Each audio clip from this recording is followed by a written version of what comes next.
Okay. So, I guess we got new formats last night, but I was busy playing in Dice Throne World Cup, so I didn't see the new formats last night, and just got home from the gym.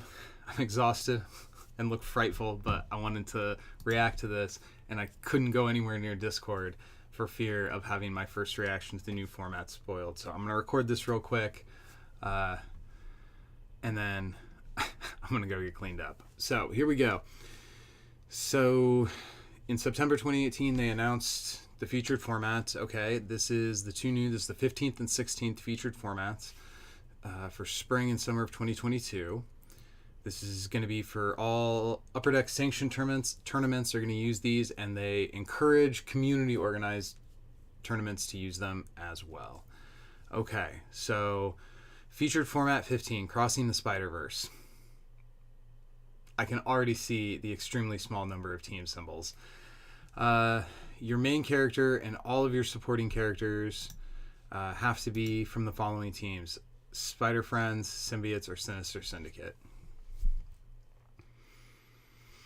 Unique format exception. You can use any card, including your main character, from the Photographic Universe's Friendly Neighborhood issue in this format. You can have illustrated and photographic cards in the same set. Okay, Super Awesome Games. You redeemed yourself with the unique format exception. I was looking at this as 3 teams, and I was like, this is going to be the most linear format ever. Even with the inclusion of an extra 55 photographic cards, I think this is going to be a super linear format. There's just not that many cards. This is not going to be that big of a card pool. The character selection is going to be pretty narrow at each drop.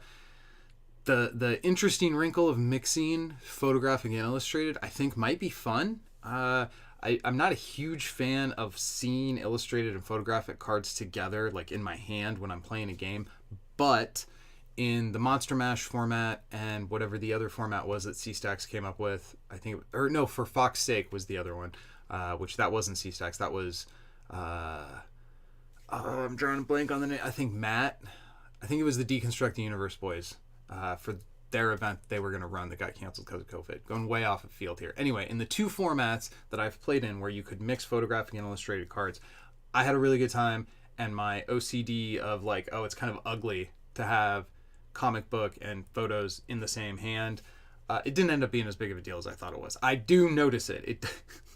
I don't care for it, but you make up for it with all the weird combinations of cards and the things that you couldn't otherwise do. So I think that's really cool. The basic concept of taking 3 teams and doing a whole format with only 3 teams feels really thin. I feel like it's going to be really linear, and this format is going to get solved.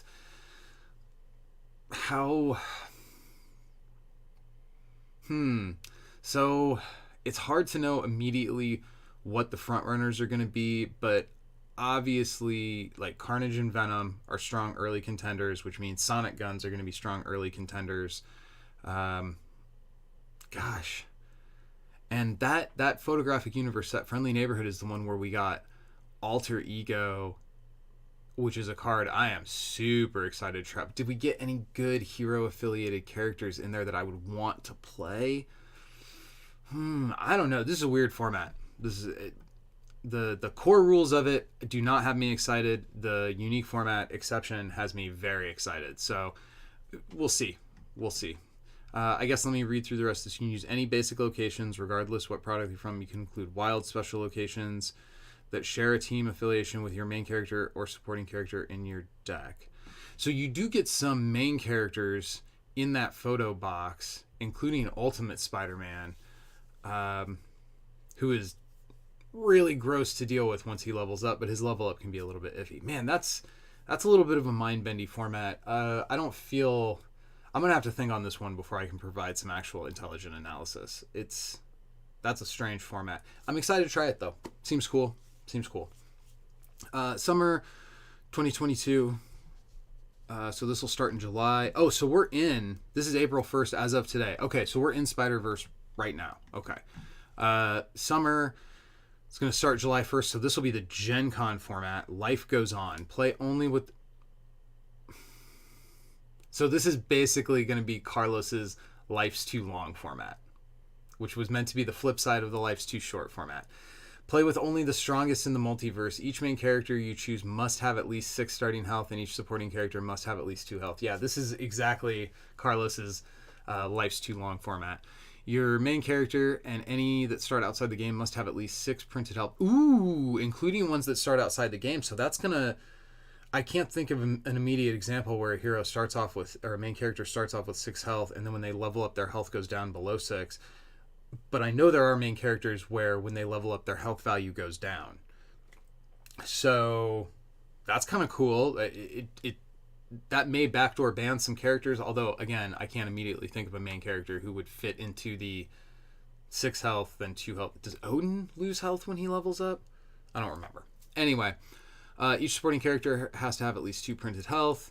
You can only use cards from the beginning volumes. Beginning from the volumes. Oh, okay. So volumes started when they started doing the cigarette pack expansion and calling the 200 card boxes giant size. So this is going to be Deadpool and Friends on. So this is like the last 4 years of cards. So it's going to ban everything from Shield versus Hydra and earlier, I think. Yeah, I think that's right. You can include special basic locations, even if they're not from Volume 1. You can include wild locations that share team affiliation with your main character, supporting character. Standard separation of photographic universes. Okay, I like this. I like that they're doing different things with the formats. Are both of these formats going to be hits? I don't know. I'm going to have to actually play in them. This second one, Life Goes On, I know when Carlos originally came up with this idea, the general consensus was like, this makes for some long games, which could be good, could be bad. The card pool is a lot different since a few years ago when that idea first came up. I think maybe he ran that event at like Midwinter 18, maybe. So it's been a while. So it's going to be a much different card format. I think that's cool. I like that they're trying different things. I particularly like the unique format exception here. Now, this is I think the first time we've seen a unique format exception other than just like, hey, Trask can play in the mutant format, even though he does. This is a bigger format exception than we've seen previously, and I think that's pretty cool. I applaud them taking swings with formats. My biggest criticism with formats up until now is that I felt like they were a little too conservative and they didn't go far enough in trying to give us like weird things. We only get 4 of these a year. If you make 3 of them conservative and 1 of them really wacky and wild, cool. Like, let's see some wacky and wild stuff. This, I don't know if mixing photographic and illustrated cards necessarily qualifies all the way to being wacky and wild.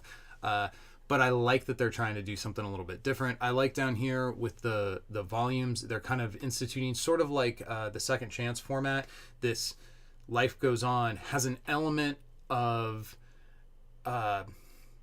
like modern or whatever, like rotating some things out that have been seen play since 2015, while also giving us kind of a unique additional layer on top of it. So these formats seem a little bit more complicated than some previous ones that they've done.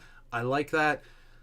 Are they going to be good? I don't know. I'm going to have to actually get in there in Theorycraft and play with them. But my first reaction is, without looking at card pool, without looking at potential metas, just based on the formats themselves, is 2 thumbs up. I like both of these.